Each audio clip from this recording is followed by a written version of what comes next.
ધારી ST depot ખાતે બંને કર્મચારીઓને ફૂલહાર પહેરાવી છાલ ઉડાડી અને સન્માન કરાયું।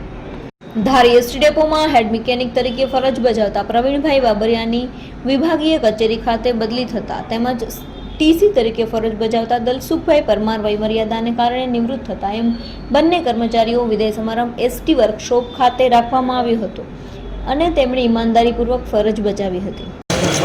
અને એવું ઈચ્છીએ કે થોડા દાડામાં હવે તમે કેમ પાછળ હું જાઉં, મારા કરતાં કોઈ સારો ડેપો મેનેજર આવે, આવી જાવ ભાઈ બધા આ બાજુ।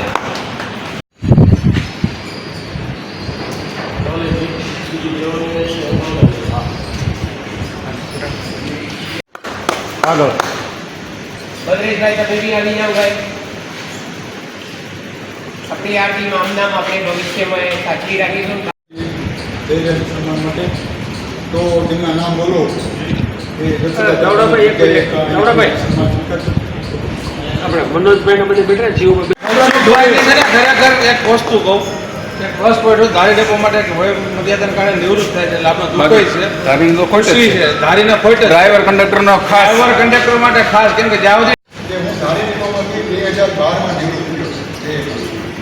આમ છતાં આ સૌને લાગણી મારા તરફથી અત્યાર સુધી રહી છે। કાંઈ પણ આવા કાર્યક્રમ હોય ત્યારે મને યાદ કરો।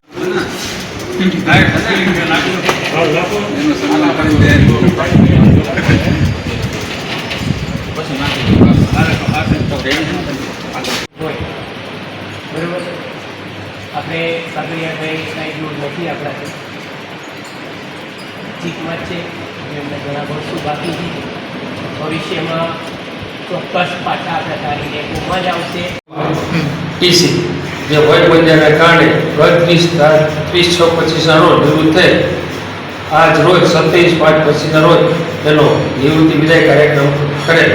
તેમાં પ્રમુખ સ્થાને શ્રી